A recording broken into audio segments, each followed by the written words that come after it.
Good. On. All right, good morning, ladies and gentlemen. Appreciate your attention. The chair is getting a little nervous, waiting for our other members to show, so we're going to get the show on the road. We will begin by consenting items 3, 4. I will hold number 9 just in case Mr. Cardenas has questions. I understand he does. 10, 11, 12, and 13. So if you're here on those matters, you may be excused. Have a nice day. We'll hold number 9 for Mr. Cardenas, who is expected this morning. We will begin with items 5, 6, and 7, which are all EMD items, and we'll hear them first as a group. So if you call 5, 6, and 7. Morning, John White, City Clerk. Item 5, Board of Police Commissioners and Emergency Management Department reports relative to earthquake preparedness in the City of Los Angeles pursuant to motion LaVon Smith. Item 6, Emergency Management Department report relative to Homeland Security grants budgeted for multi-language emergency readiness outreach material. And item 7, motion Smith Parks Rosendahl directing the Emergency Management Department's report relative to the governance structure of the Emergency Operations Organization and Emergency Operations Board and level and types of training necessary for our council members to fulfill the role of acting mayor during a sustained emergency event. And a report has been submitted for item 7. Thank you very much. Good morning. How are you this morning? Morning, Council Member. Jim Featherstone, General Manager, Emergency Management Department. Maria Acosta, Lieutenant, Emergency Operations Division, LAPD. What you have before you is a report in response to a request to report back to the members of Arts, Parks, Health, and Aging Committee, as well as the members of the Public Safety Committee. And this report, the request stemmed from a television show that talked about Los Angeles as being one of the top cities at risk to a major earthquake, which included Jakarta, Seattle, Tehran, and Tokyo. The report also talked about how the city was featured as one of the best prepared cities in the world, and the emergency responders are some of the best trained. And certainly the Emergency Management Department agrees and supports that broadcast. We also would like to say that preparedness for us is not an end set. It's dynamic and it's something that we push and practice every day throughout our dealings here in the city. The report before you deals with, covers the admin code, the administrative code requirements that the Emergency Management Department works under, and it also provides a 3-tiered response to the city's level of preparedness for a major earthquake. They include departmental initiatives, city employee readiness, and community-wide readiness. Although due to the current fiscal challenges we face in the city, the community-wide readiness and employee readiness, we're struggling to meet those, but we are continuing our obligation to have the employees ready and the community ready. The report goes on to talk about our emergency training. In conjunction with emergency plans for earthquakes, there's ongoing training and exercises. In fact, as recently as the month of July, we held a full-scale activation of the city's new Emergency Operations Center. We had 120 responders from various agencies. The city's be commended because other than the emergency management staff assigned to my department, all the other responders to the Emergency Operations Centers, that's a collateral duty for them. And we had an outstanding turnout, and all the supportive agencies and response agencies in the city have been very, very good about Emergency Operations Centers' responsibilities. The employee readiness component, we had the BEAT program, which was the Building Emergency Coordinators, Building Emergency Education Program, which was actually run by the Emergency Preparedness Coordinator in the Department of General Services. That particular individual was ERIP, and we're working in conjunction with General Services to get that program back up and running. That was real critical to employee readiness. That was the floor wardens, all those folks came under the BEAT program, which has been very successful in us doing, as how city employees react during the initial stages of an evacuation or emergency here in the Civic Center area. Community-wide readiness, our challenge there, we're doing a good job, but our challenge has to do with not being able to do off hours or weekend presentations anymore. We had a lot of success over the years with our emergency fare program, but that's been curtailed or done strictly during business hours. So the opportunities we get in venues that provide themselves to be inviting, that we can do the emergency fares during business hours, we continue to do that. Also part of our outreach to the community are what we call crisis communications efforts. We do messaging over time, which is a typical messaging that you would see on billboards or posters, on our websites, et cetera. And then we have what we call just-in-time messaging. Those are messages sculpted for in the dynamic or the reactive phase of an emergency or a crisis that are pushed out to the public. We look at our crisis information management as being three-phase. What's going on, what's government doing about it, and what we need the citizens to do or not do relative to government's efforts so that we can all work together and reach a static state. We also have taken advantage of the social networking where we push out information on Facebook and Twitter. We also have 2 websites, and we have a good old-fashioned 1-800 number also.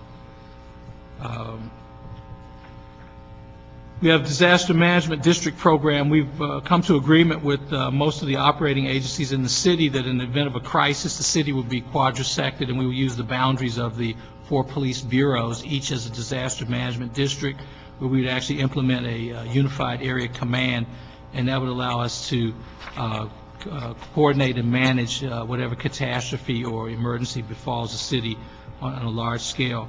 We've also developed a faith-based outreach to faith-based organization for outreach to the faith-based organizations in the city. We also have a college and university consortium where it's over 25 colleges and universities in the city of LA and in the 16 contiguous cities. We meet quarterly, and we've addressed emergency management needs in those areas. We're also going to participate this year once again in the Great California Shakeout. It'll be on October 21st, and at 10:21 in the morning, the world will literally shake for us, and we'll do the duck cover and hold on. Digital messaging, I talked about that. We're talking with the 3 largest billboard operations in the city to do our just-in-time messaging and also our messaging over time. We've been very successful in discussions, and we're looking now to develop and sign an MOU. We're in the draft phases of that. The media task force, we meet with all the PIOs of the various city organizations so that we have one message and many messengers in a time of crisis. Okay, good. Lieutenant, anything further? Good morning. The report that you have before you, to basically add on to what Mr. Featherstone is saying, I'd like to start off by emphasizing that one thing that's been very nice about the City of Los Angeles is that with Mr. Featherstone, with the fire department, and with LAPD, we actually have taken a unified approach to many things. You know, Mr. Featherstone mentioned training. We actually do unified training for incident command. We do individual training as well, but that unified training, basically we're learning how to unify, not just in the field, but in our training and exercises. And again, there are so many pre-planned events that do occur in the City of Los Angeles, and in essence, that's our training ground for the big one, so that we're not playing catch-up on who's supposed to be doing what. And that cannot be understated, because by us being unified, that goes a long way towards making sure we can recover from something catastrophic. As far as the police department is concerned specifically, and which I'm sure you're aware, sir, we have a variety of phases that in terms of preparedness. Starts with our department emergency plan, which is a much more overarching plan. We have our emergency operations guide, which is a much more specific, almost step-by-step guide for our watch commanders and our field supervisors on what to do in the event of an emergency. And we do have that specific earthquake annex that addresses that. We have our area standing plans, which gives our watch commanders and others in the station specific direction on evacuations, critical sites, which of course is the theme of everything, is identifying critical sites, our schools, our convalescent hospitals, and protocols are in place depending upon, obviously, the size of that earthquake, should it occur, on exactly what we do related to the windshield surveys and reporting those critical infrastructure damage back to our Department Operations Center. In addition to that, about a year ago or so, we embarked upon what we call COOP plans, Continuity of Operation Planning, which is actually a longer-term plan. In essence, if your building becomes uninhabitable, the idea of being able to restore essential functions as quickly as possible, and our department is currently working to finalize those plans per division. Because obviously service to the community, they'll be looking to the police department, and we need to get the essential functions back up and running. And with that, I would take any questions. Yeah. On that essential function, I'll start where you just ended. There was a motion I actually brought in a year or so ago about gas stations and the willingness of some of them to put in generators, because one of the things we found in Northridge, for instance, where the power was out for a good portion of the valley, you couldn't get gasoline. So if you're trying to get across the valley, and even our own stations, when they began running low, couldn't go to, at the time we had gas cards, you can go down to the local gas station to get gas, and they couldn't get their pumps to work. So I think some have talked about that, and I don't know if there's an association or not that we could talk to, but that's an essential function that we do want to get up as quick as possible. That's one of them. And obviously for some markets too, maybe we should talk to a few of them in central areas and say, you're the designated market in this area. If you're willing to put in a generator, we'll let people know that. Because I know for days, I live in Granada Hills and I was out of my house for a year. I know the impacts of it. We couldn't get water, we couldn't get food, we couldn't get gas, we couldn't get anything in the Granada Hills Northridge area for up to a week.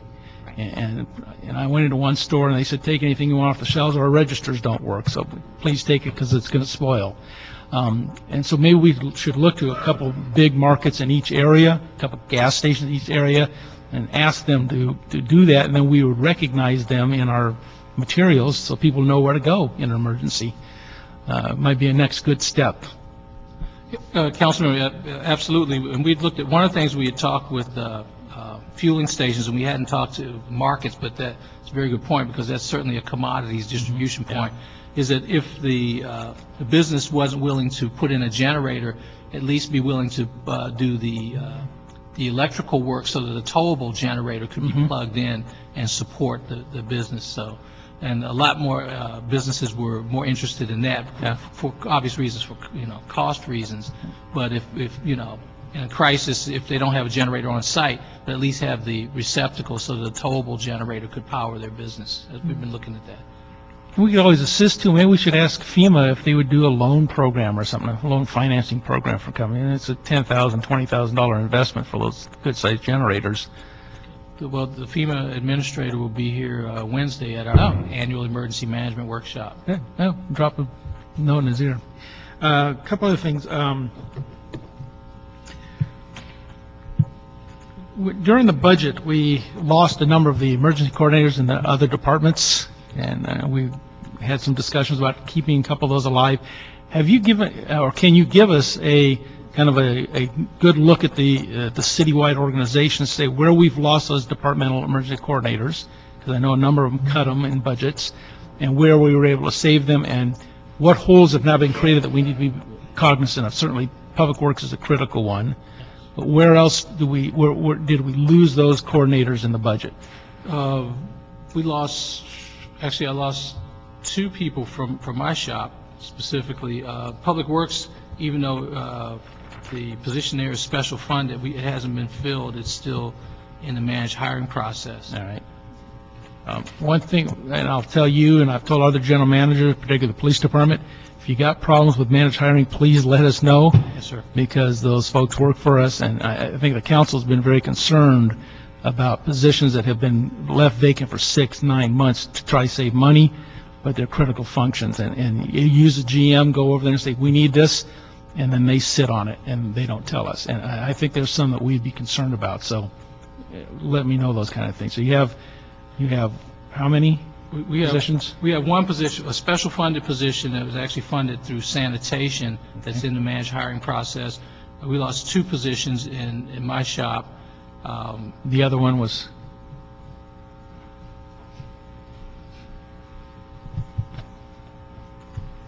Good morning. Anna Burton with the Emergency Management Department. In whole, through the budget process, the Emergency Management Department lost a total of 6 positions that were vacant or unfunded. Through the consolidation, we did gain, as was recommended, 3 positions. However, 2 of those had been ERIP'd before the budget was actually finalized and approved. So in sum, we gained 1 position, a consolidation from Recreation and Parks. The departments that retained their emergency preparedness coordinator were the Department of Transportation. The GSD lost it through ERIP, as well as the Department of Public Works. They lost a senior level position.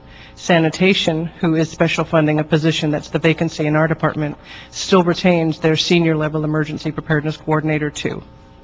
Have you requested General Services push for that position to be filled? Obviously, in an emergency, we're going to need that person very badly, so. Those positions that were ERIP'd and then vacated through the budget process were deleted, faced through the mayor and the CAO's reductions. Okay, so the position was totally deleted. That's correct. So we can't go back, because there was a provision in ERIP that we could request up to 7% brought back, citywide positions. In those departments, I don't know if they have requested those to be reinstated. Okay. So if we had, and I noticed one of the other documents here we're dealing with is the council training, where you talked about the General Services ability to contract without going through RFP and all that kind of stuff. Who would then do that? The general manager has to jump in and assume all that responsibility? What would happen is somebody would assume that as an ad hoc or collateral duty to do the contracting. What we've done in the finance and admin section and logistics section is we get participation on an as-needed basis from CAO and from General Services purchasing personnel. Okay. Well, one thing we're going to be doing after October, I believe, I talked to Mr. Parks over the weekend about this actually, is we are going to be looking at department by department through the whole city to see where the holes have been created by ERIP for one, and also just by layoffs, to determine what functions we have to bring back just to keep the organizations running. Because we know there's holes in every organization that some are crippling the organization. So we need to have that thought process. You might start thinking about what you would need in that respect. So on training, and Lieutenant, I agree with you. I'm a reserve officer. I was working the day of the Northridge earthquake and for weeks after that. And one thing that was different back then is we didn't have the unified command process. And the police department was operating out of its divisions, the fire department was doing its thing, and it wasn't, whatever was going on was going down at EOC at the time. And I've seen it in action lately, and it's really a great operating system. It's the best. We haven't done a lot of training, I don't think, of our city staff personnel, just the people that work in this building. And I was in Tokyo in 1980-something. Don Manning was the head of the fire department at the time, so how long ago it was.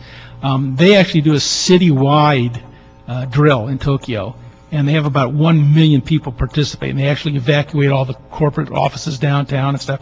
I don't think we've done that in City Hall here in a long time. We did it years ago, but it's been a long time. Since before the Northridge earthquake, I think. Yes, sir.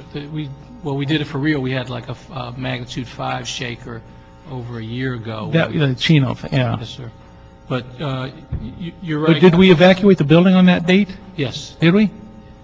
We kind of sort of evacuated. It was mixed messaging, which, for us, that's a good thing to see. That we don't have concise, direction and messaging when we have something like that. And that's something that we would hope to alleviate ahead of time through large-scale drills. Right. The BEEP program is a program that would handle something like that, and the fire department's disaster assistance course. We actually did send almost everybody in City Hall, in the City Hall area, through the disaster assistance course about a year and a half ago. It took several months, but we had employees go through that training. But we do need to develop some large-scale exercises. Yeah. What day is the October 21st exercise? What day of the week is that? I believe that's a Thursday, 10/21 at 10/21. Yeah, I wonder if we couldn't talk to General Services and the mayor's office and everybody about doing a citywide, or not citywide, but certainly corporate, or city center, City Hall East, City Hall South, City Hall Main evacuation drill in conjunction with that duck and cover drill. Yes, sir. So people know where the forming sections are, where they have to go when they get out of the building, all that kind of stuff? Might as well. Yes, sir. Yeah. The last time... I don't think anyone works on a Thursday anyway. It was 2003, the last time we had a Civic Center evacuation. Okay. You know, give that some thought. You still sir. got a month to plan that, but something to do. And finally, on when you were talking about the drill on the 21st, have you talked to John Borey lately? Because I haven't. I just wondered if anyone's heard from him. Emails back and forth. He does? He's Okay. very busy. He's still around? That's good. Yes, yes. All right, thank you very much. Was there a next item on that, or was that all the items? Called all three. Yeah, that was the conclusion of 5, 6, and 7. All right. Give Those- speaker's card number 6. You're right. Thank you, sir. Angela Kaufman.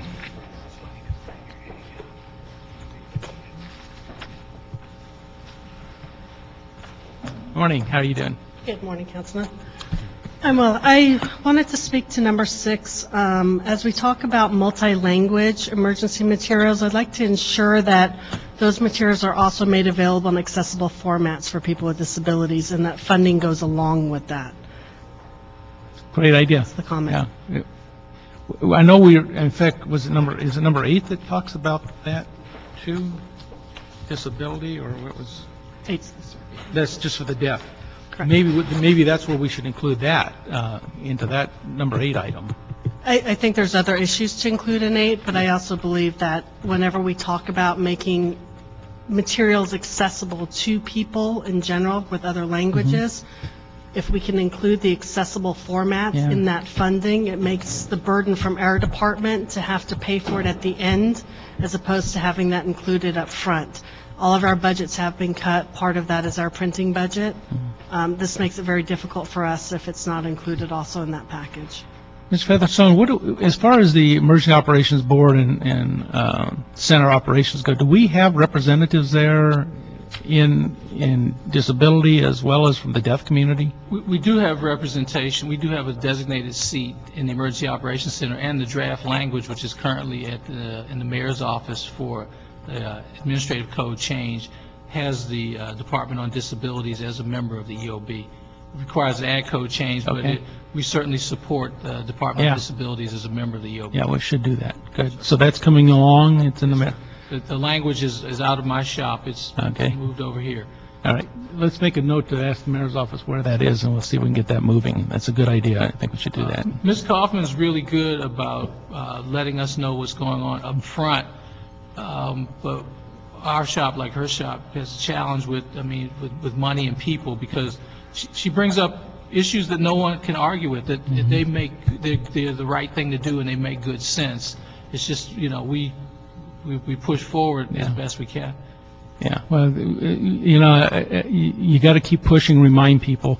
I remember when we moved back to City Hall from City Hall East years ago, they put Disability Department on the 23rd floor, as I recall.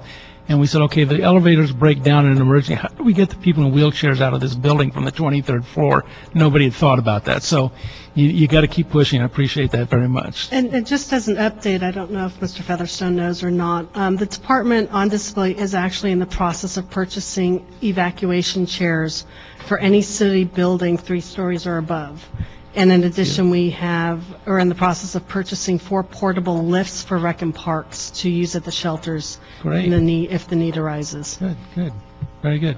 And that's funded general fund, or did we find a grant somewhere for that? Actually, it's being funded through money from the Alterations and Improvement Fund that I believe is within GSD, that we found that these were good projects for. Very good. So every year, there's certain projects that we use for alterations and improvements for people with Right. disabilities. Don't tell anybody that money's over there, because they're like vultures around here right now. It has to be used for alterations and improvements. Yeah. so. Okay. Very good. Thank you. Thank you. Right. And that we're going to note and file those. Those are verbal reports, as I recall. And we're going to find out about that one ordinance change then and get that moving along. And then we go to item number 8, which is a collateral item. Or it's item 7, is not? Did you? I thought we just did. We went through all All that. 5, 6, and 7 together. Were there any specific recommendations you needed for any of those reports, Mr. Featherstone? I'm fine. Excellent. Note and file 5, 6, and 7. Yeah, I didn't have anything more on 7, so. Item 8 is motion Cardenas LaBonge Smith requesting that the Fire Department, the Department of Disability, and Deaf Festival Committee to report relative to the feasibility of conducting community emergency response team training for the deaf and hard of hearing community. Hi, I'm Jack Wise with our disaster preparedness section. Just reporting, we've got Richard Ray with the Department of Disabilities behind me.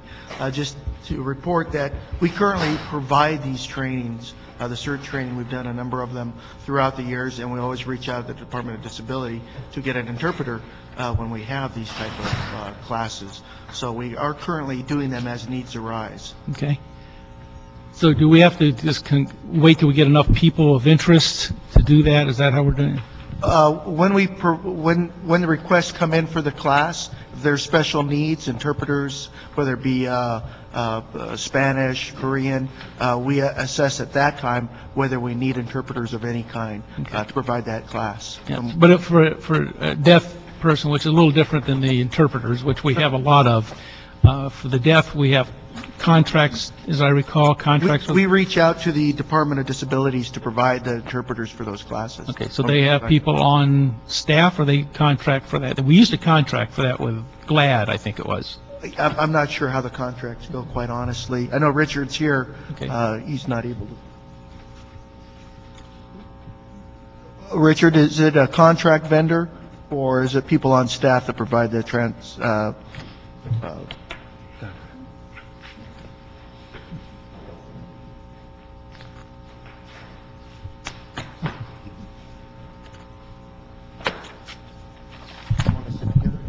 No, you're good.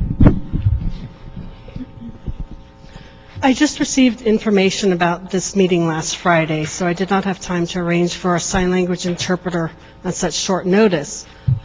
But I would like to respond to the contract for interpreting services. We do have contracts with several interpreter service providers to provide services for non-emergency and emergency services and situations. So with that, we can provide, if you can provide us additional funding for this training to specifically allow people who are deaf and hard of hearing to participate in this training, then we can arrange for that. We can also do the outreach to the community who's deaf and hard of hearing, so through the different organizations like the Greater Los Angeles Agency on Deafness, the Braille Institute, who can provide services for the deaf-blind, and issues like that. Okay. Can I ask one question? Do we do special classes just for deaf through GLAD or through the Braille Institute? Or we just include them in the... I would say currently no. What we do is, as the need arises, we provide the interpreters. Okay. Right.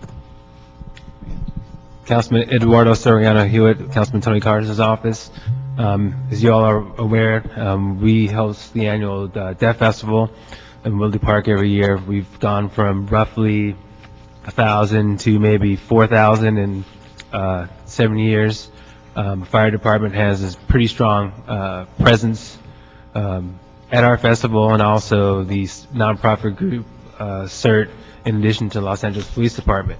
What we wanted to do as a council office is draw the nexus between three departments, the Department of Disability and the Fire Department. And what we envision possibly is using our Executive Outreach Committee to heavily recruit within the deaf and hard of hearing community and their allies to pull off a training.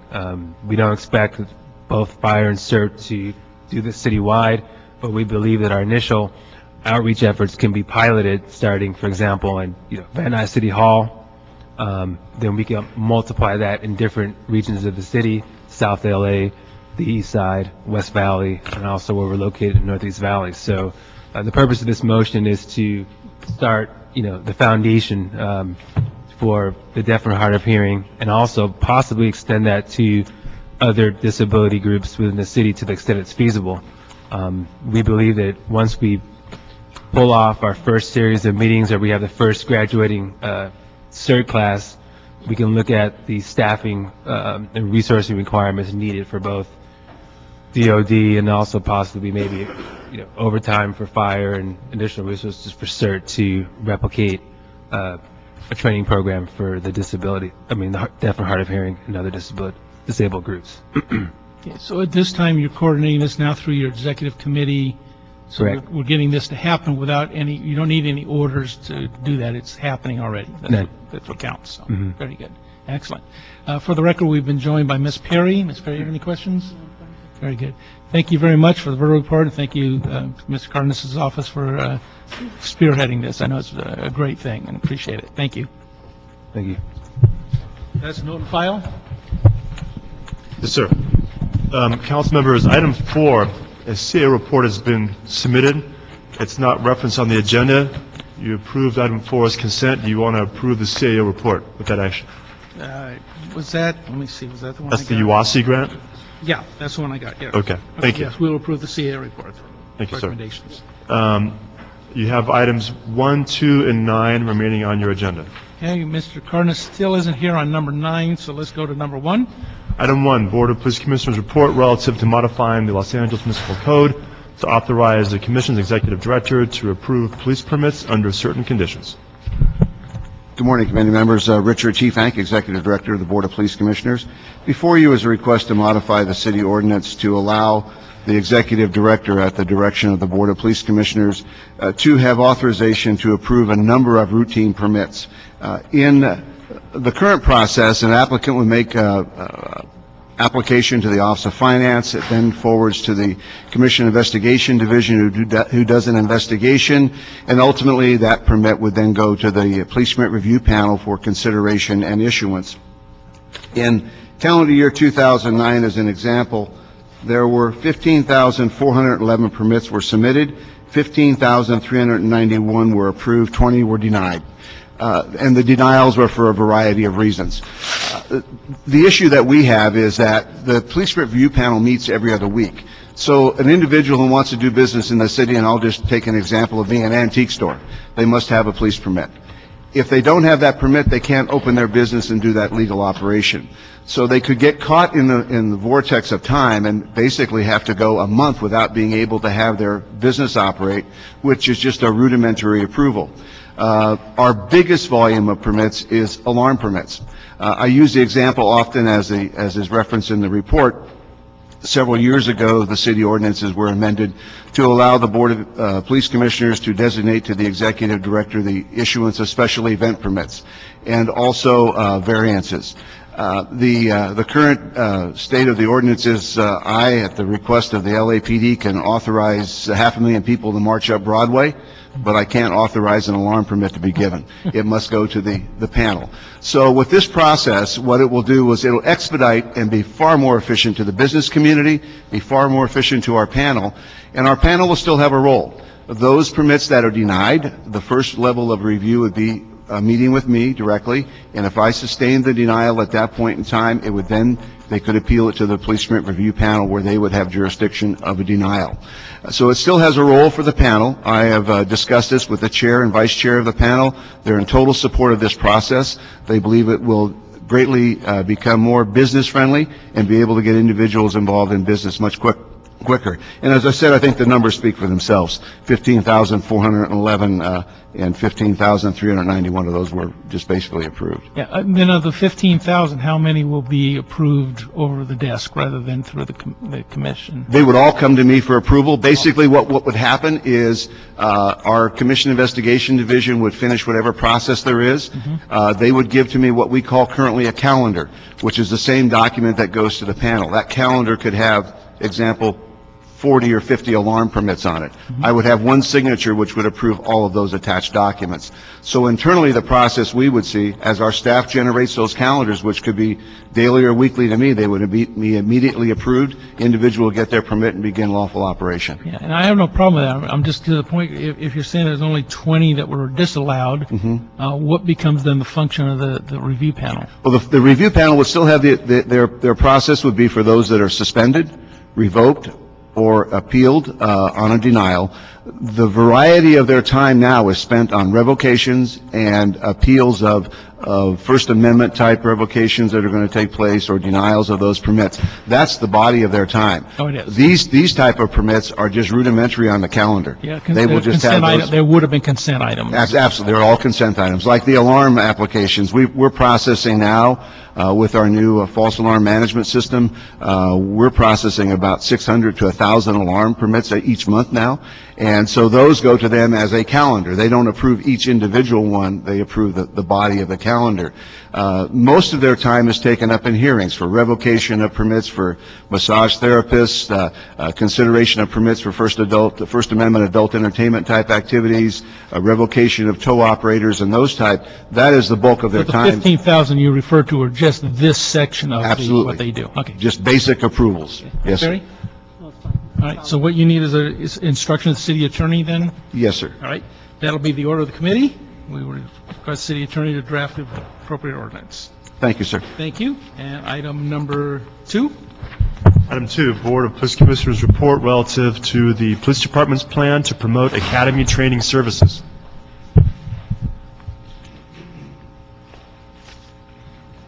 Morning. Good morning.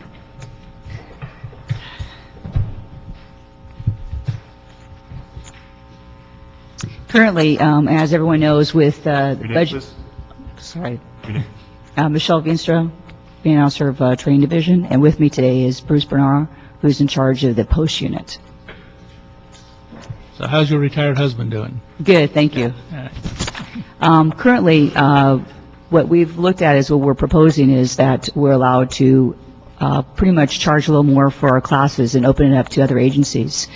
With the budget crisis with the city, other departments are suffering even more than we are. And as the board knows, that one of the biggest problems with the first thing to go in any kind of police organization is training. And of course, that's one of the most important things to continue with lawsuits and other things. So one of the things we've looked at as first is as kind of twofold. First, we're looking at what classes we have that are post-certified. And at the present time, we have 173 classes that are post-certified, which, of course, Councilman Smith knows because being a reserve officer, there's certain classes he has to take to keep in compliance with post. And that is something that we started looking at as our post courses and how much do we charge other agencies. And we found that some of the other agencies we do not charge anything. This is something that Bruce has been tasked with, which has been an overwhelming, laborious work, is going back and looking at the budget that we have to submit to post to request to be able to charge more or to even charge. And it takes a long time. Once we submit a budget, it also allows post to open up the course at that time and start picking at things. So we've had to really look at what we have in place now and if it's worth for us to open up a program or even to look at what things do we actually offer that are not post-certified if we want to make them post-certified. So that's the first issue that we're working with right now, and we're going through pretty much course by course, which is 173 courses that I explained earlier. The other thing is how do we sell this, market this to the public, to other agencies. Right now it's been pretty much a word of mouth and our reputation. So of course with technology being and the internet being the best way to market anything, we're looking at how can we market it through the internet. Unfortunately, of course, we have our own firewalls around our own systems, so we're having to look at how we can build a website, which of course costs money, and also very technical individuals that can do that too. And then also, how do we, once we put it up, how do we actually acquire credit card numbers and everything else, because that's something we really don't want to be part of. Yeah. So that would be another vendor that we would have to take into place. So we're kind of going through right now is just looking at each one of the post courses, which, like I said, it's very laborious and there's a lot of work to go with it. That's something, of course, our personnel, just like everyone else has, we're very challenged with that too. And then later what we'd like to do is, market better as a more global thing. And we're looking at some of our online courses that we offer, how we could package that to other agencies. So the money would go towards, of course, the general fund, and then also back to training that would allow us to kind of cut the costs more that we're spending now on our personnel. Who else is in the field? Is it just the sheriff's department that would be post classes, or? There's 60 police academies within the California area. Unfortunately, a lot of the agencies they're not even having academy classes, so they're shutting down their academies. The sheriffs right now are, of course, they're offering classes. Actually, the reserve program, they actually have started to come over into our reserve program now, because they're not even running reserves anymore. Long Beach is running some classes.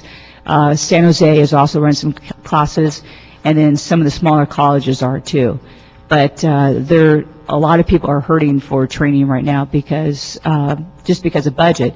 But unfortunately, as a police officer, every 2 years you have to have the 24 post units. So that's something that we could offer, because we are up and running academy. Mm-hmm. Very good. Okay, Ms. Perry. And then, from pricing point of view, we're going to compare it against. Well, we have to apply it. Actually, this is something that Bruce has been heavily involved in. Is what we look at is it could be the location. Some of our detective courses are actually offered at a hotel, so we actually have to rent a conference room. So the cost of that, then also your personnel, the instructors.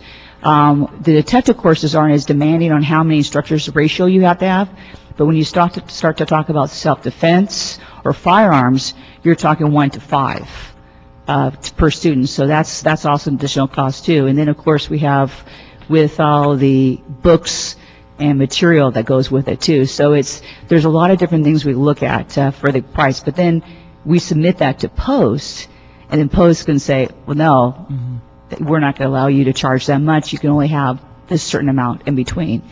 So. And my understanding was the city attorney, as we talked about this last year, the city attorney said we can only charge our exact cost to other agencies, but to the outside world we can charge more. Right, and then, well, we have the post-certified classes, and then we also have the LAPD Pacific classes we have, and that is more open up to whatever we want to charge and whatever someone wants to pay.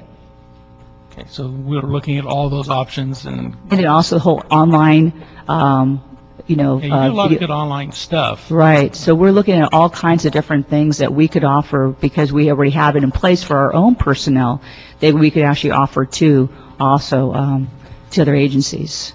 Okay. All right. This is just a note and file. We don't require any specific action until you're actually getting some fee structures and stuff. Right. Yeah.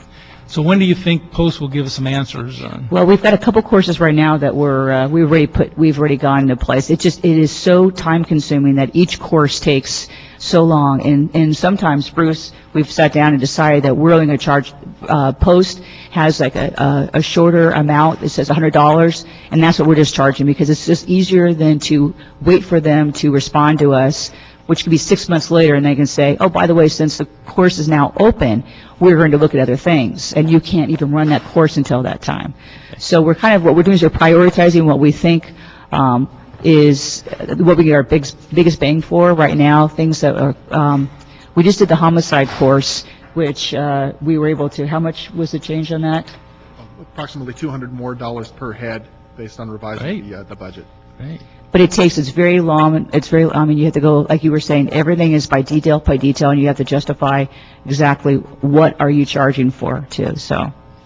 Very good. So did the ordinance we did last year did it rope in everything so you don't have to come back for more ordinance changes, or are we going to look at more ordinance changes? I believe that did help with. It was broad enough right. to capture any kind of course. Right. Because I remember the discussion was about rifle training and. Right, and that of course comes into play when you're talking about. We were just talking about our bike school. Post doesn't have a certified program to identify who is a expert on teaching bikes. So we're actually sending our people to a outside agency to get them certified, so that way they can come back with their credentials. And that way they can teach the course with, also for credibility. And then there is no rifle post course. So this is something that we're developing where we have, that the instructor are able to, what's the certification for that? So we're actually looking at that too. So we have a lot of things that that way we can identify, say this person is certified to teach this beyond just being the instructor development courses, which post requires that all people go through. And that's only, most of the courses, that's the only thing they offer, they recommend, but we're actually going beyond that, where we're sending people to and identifying what we identified as internally, what should be a certification for that instructor to be able to sit and teach. Very good. Well, it sounds like LAPD is being very entrepreneurial for a change, and I'm We're very trying. happy to see it. So I'm thank you very trying to much. be the money maker for the city. That'd be nice, because you certainly are the money spender. Yes. Thank you, Kev. Appreciate it very much. Thank you. All right. The And, final item on your agenda is item 9. let me ask Eduardo, is he still? There he is. What do you want to do? You got the changes? Yeah. All right, let's call 9.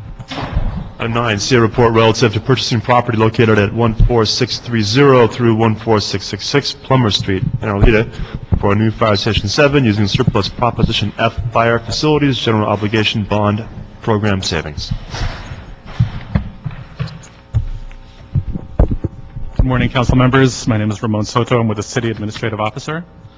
Prop F was approved by the voters in November of 2000. It provided for $378 million for the renovation, replacement, and construction of 20 fire facilities, as well as an additional $154 million for the renovation, replacement, and construction of 8 animal shelters. To date, 18 of the 20 authorized fire facilities projects have been completed, and 7 of the 8 animal facilities projects have been completed.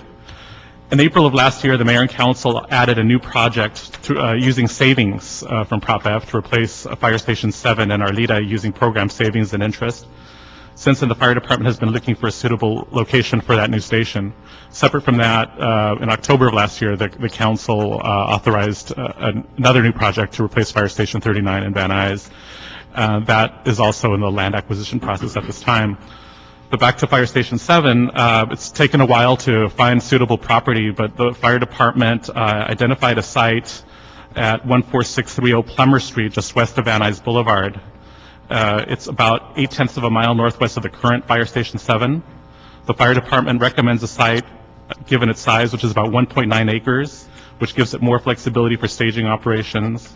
It also has a wide frontage of about 426 feet. And finally, and probably the most significant reason is that it's the location is more centric to the call load within the fire station person district.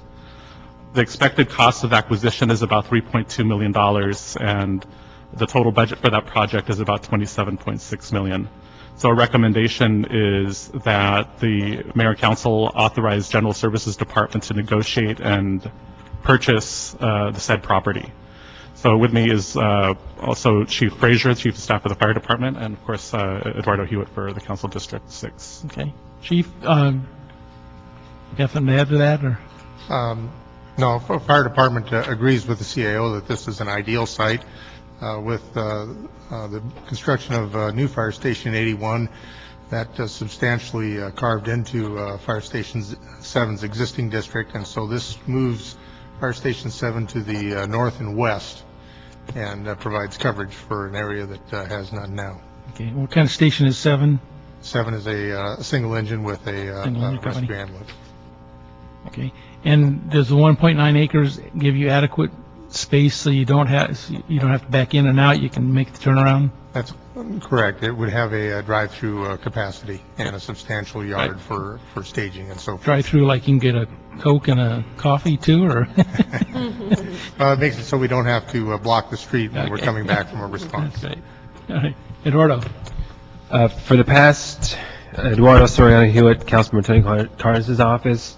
For the past year or so, we've had a variety of internal discussions with the CAO, CLA, GSD, City Attorney, and Fire Department regarding the acquisition of the property stated in the CAO report at Plummer in CD7, which we support. However, there's a separate issue in which we would ask the chair to make amendments to today's committee report.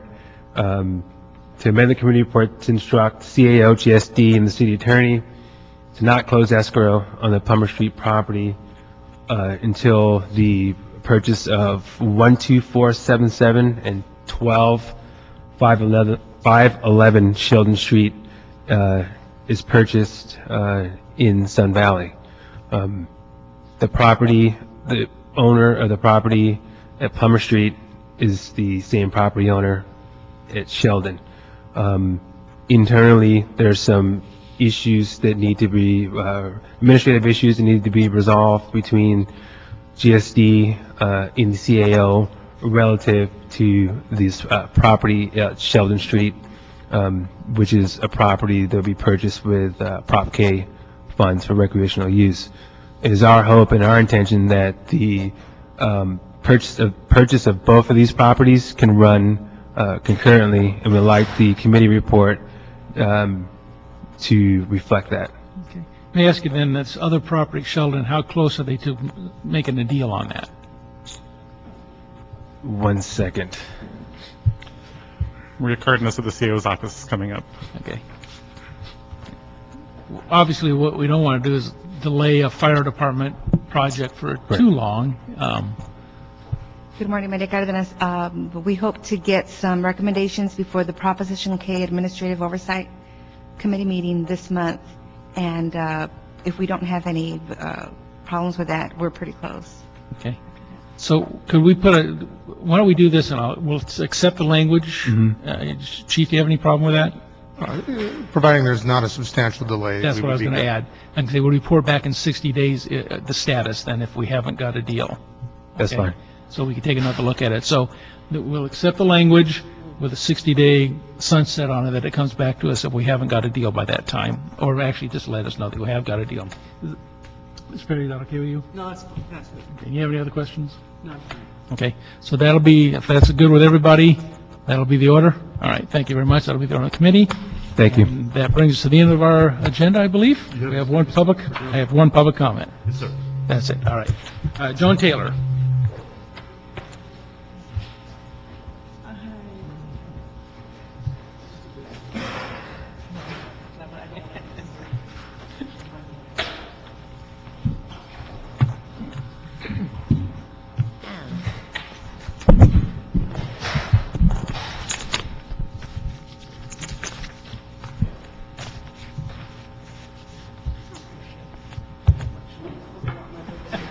Wow.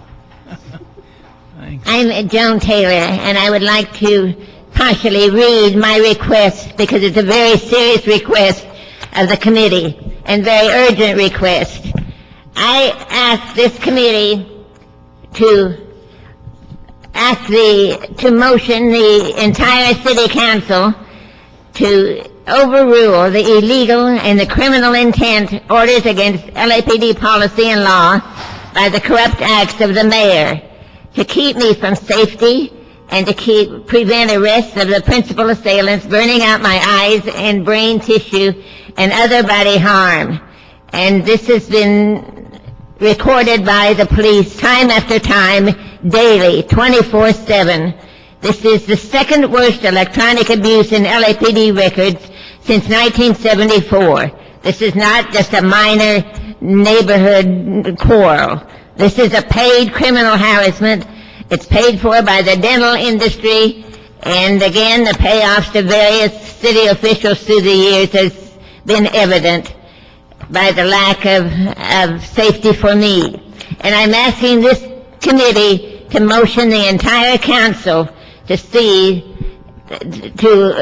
overrule the mayor's acts preventing the arrest of principal assailants. There are men in the apartment above me who 24/7. I can never go in. I can never sit in my living room and read a newspaper.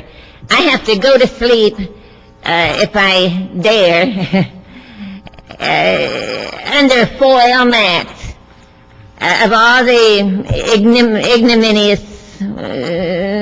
ways of life. I have to deal with all of this. And even then you can see where they can shoot at bone structure of the face and eyes any time they want. This is because I cannot legally buy the radiation deflection equipment. And may I just finish? When a young man from East LA tried to see that I had equipment, they trashed his car, $3,000 worth. when a woman in Beverly Hills tried to give me the name of an investigator and help with it, they threatened her apartment buildings with vandalism. The widow of Herman Erkes, who was one of the founders of Mutual Savings and Loan, Virginia Erkes, a friend of mine for years, was tragically injured. Her face was ruined and her body, and she was tortured with this kind of crime. Another woman, too. Anyone who tries to help me is either threatened or paid off or kept from doing anything for me. I've got to have help from this committee. I cannot state the urgency. Thank you, Mr. Chair. Unfortunately, the committee has no authority to instruct the council to do anything unless a motion is introduced. That concludes the public hearing. That concludes the committee. Thank you very much. Well, Mr. Smith can't